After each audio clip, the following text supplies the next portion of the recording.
as I mentioned before, because they've had some wins in the Big Ten, Chris, but they haven't been able to capitalize and use those as momentum. They have two outstanding face-off men as Nick Rowlett wins the opening draw. It's Rowlett and Wietfeldt. We'll see both of them from Michigan, so that's going to be huge for them to get possessions and keep the ball away from this Maryland team. And they gain possession on the opening face-off, but lose it in the middle of the field. Here's Makar.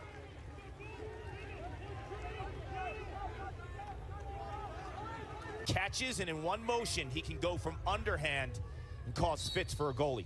It's going to be a really good battle to face off that. Luke Wierman, the All-American, against this two-headed monster from Michigan, and Michigan has won both of them to start this game.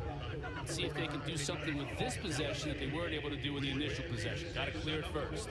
Yeah, it's interesting because Luke Wierman has taken every face-off other than 7 on the season. Michigan has 2 players who both have over 100 face-offs. So they're gonna throw these 2 guys at you and try to wear Wierman down, but also take him out of his rhythm, because when you're facing the same guy over and over, you find, because he's a forceful dodger and just leaves Bain on that backside. This time Wierman wins it back to himself.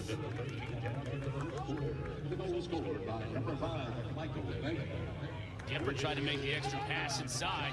Wasn't handled that time, though. Loose ball picked up by Michigan. Kohler was in the middle, tried to get it to him. In high school, he knows how to deal. Till's talking so much about how Erksa, you think about a freshman starting an attack for Maryland.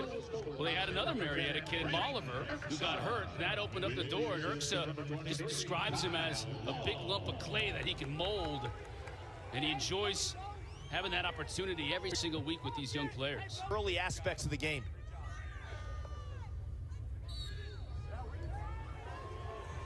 Now it's Wietfeldt waiting for Michigan. Will he take a shot? He does. And Michigan's got a little juice now in the early going on the road, Card. 2 face-off specialists with over 100 draws on the season. Wierman is seeing different techniques, different strategies. Wietfeldt just this time takes it right down the heart of the Maryland defense. And Maryland made a decision there, Chris. They are way more concerned about Zawada, Cone, and Bain.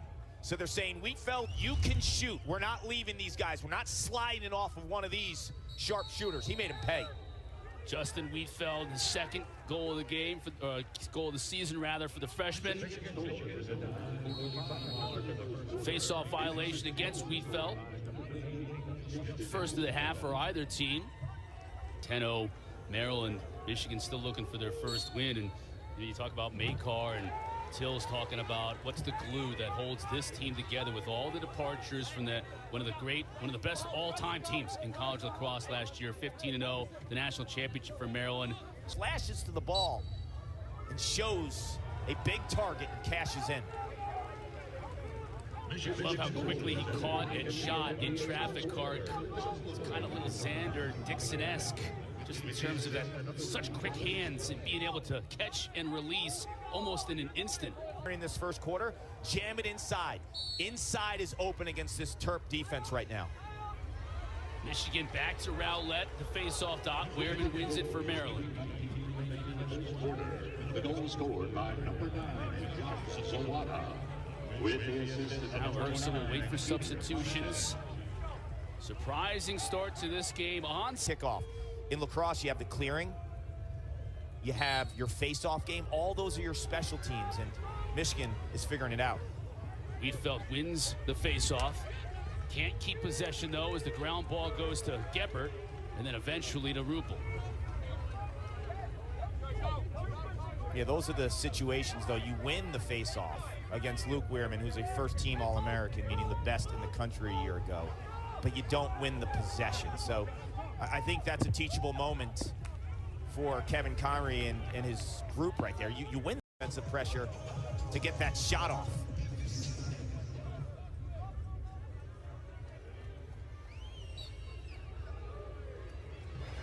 Wierman wins it from Wietfeldt.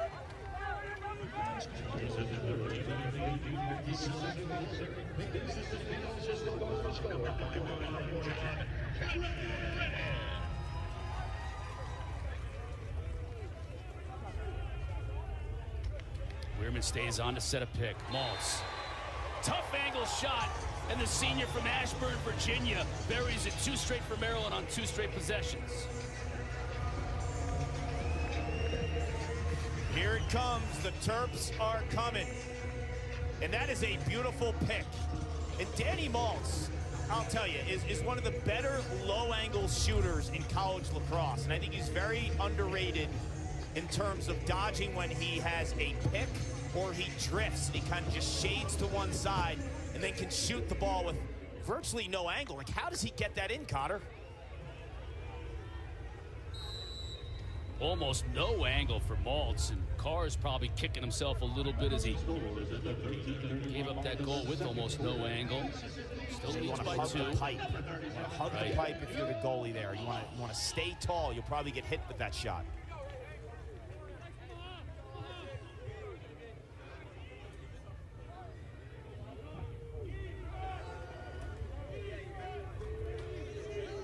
Now Michigan 6v6.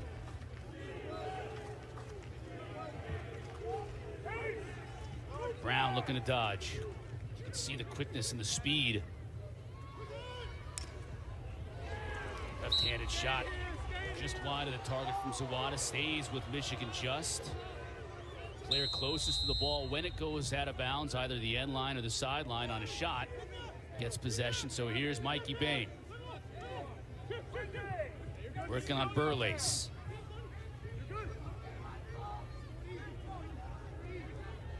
Brown over to Bryce Clay, the former attackman. That's Zawada, gets in front of the cage. Backhanded shot, scores!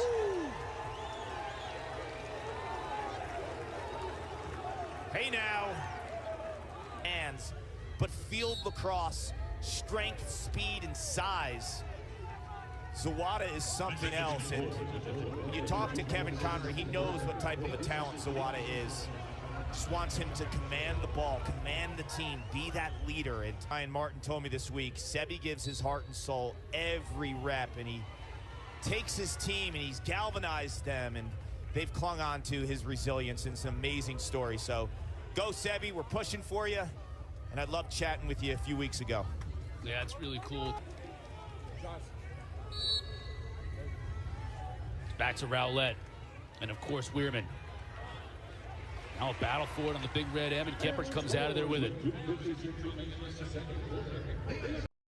And I think this Rutgers-Hopkins game is just so big for a potential at-large. If this is a 3-bid league, you're going to have to win these types of games if you're Rutgers. And coming into this game, after you lose at Ohio State, like 4 long, lanky dude who can play with 2 hands, and that's where 2 hands pays off.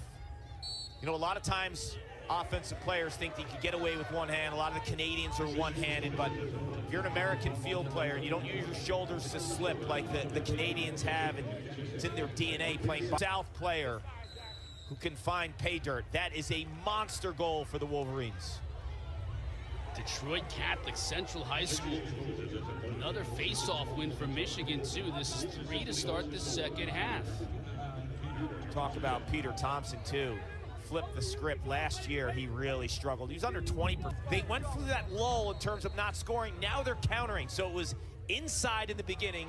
Now it's outside. Violation against Rowlett. So Maryland back. Just too athletic. Timmy Trumpet, the soundtrack for Braden Erksa at Lassiter High School in Cobb County, Georgia. Gets the Terps back to within 3. Broken lacrosse stick for Michigan. Now a chance for Geppert and Maryland. Can they score quickly? Wierman picks it up. Wierman is like a cement truck running around out there. Ground ball, we're gonna get a whistle. You see Conroy at the bottom of your screen, ripped his hat off, can't believe the call. It's going to be a loose ball push against Michigan, so possession to Maryland. In terms of giving these guys opportunities, I thought Shane Carr, outside of the Kyle Long kind of soft goal going above goal line extended, he had a really good first half. So he had to think about that change regardless, because you're on the road against the defending national champs and you're winning, and you're going to make a change in the goal and force Braden Erksa away. But Erksa feels his hands are free and does what he should do, cans it. Bodies flying in the middle of the field as these two face-off men continue to battle. Wierman is just doing all he can against this two-headed monster from Michigan. Horn sounds to end the third quarter. Of a coach in terms of just tapping into his players, making adjustments, and always having an answer. Wietfeldt winning the face-off and trying to generate some early offense for Michigan. Understands how to kind of pry at that opposing man-down defense to give Maltz his shot there. And Maltz, I think, is one of the most underrated players in the country. We've seen unassisted goals from him. We've seen inside. We've seen a nice wing shot there.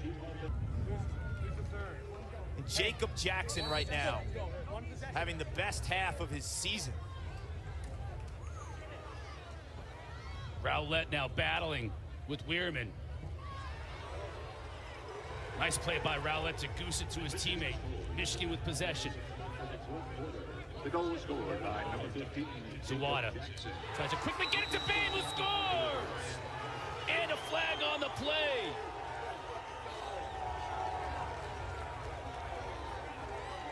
The Chameleons are back at it again. Cone can feed. Zawada can score. Well, Zawada can pass as well. And Babe can hit the back of the net. All of these attackers for Michigan are perimeter guys who can pass, score, dodge. You put them in any place, the outcome is the same. It's success. With Mikey Babe, who's been Johnny on the spot. You talk about a player with high IQ. You look at his scoring inside, the 4 goals today. Each and every one of those 4, the ball's been in his stick for a fraction of a second. Cross check to the head, 1 minute, full time, dead ball foul, no goals. Wow, that is a big call right there, Kark. Yeah, dead ball, meaning after the goal. So there's no face-off, and it's unreleased. Full of fortunate goals, too. Fortune has smiled on the Wolverines a couple of times in this game where the bounces have gone their way. Now, do they pick up the win here? Are they able to do enough in the final 7 minutes and make the plays, Kark, to provide Coach Connery with the biggest win of his head coaching career and the biggest win in Michigan lacrosse history today? Unequivocally the biggest win of his career, unequivocally the biggest win in Michigan's lacrosse history. Since joining the Big Ten with the rest of the big scores, and they've got the lacrosse IQ. Bassani's first goal as a Michigan Wolverine. Lost your angle. That time, he continues to go at like a 45-degree angle to close it out. Wietfeldt. This time Magar comes out on Cohen. And when you're a brand like Michigan, you expect excellence in every sport that you play, right? When you roll that winged helmet out on a field, when you're an amazing blue. 5-35 in Big Ten play since 2000. You lose so many guys from a year ago, but the reality is, 2 weeks ago, this Maryland team beat the #1 team in the nation in Virginia on the road. They lost to Notre Dame's a top 3 team by 1 when they were winning late in the 4th quarter. John Tillman's team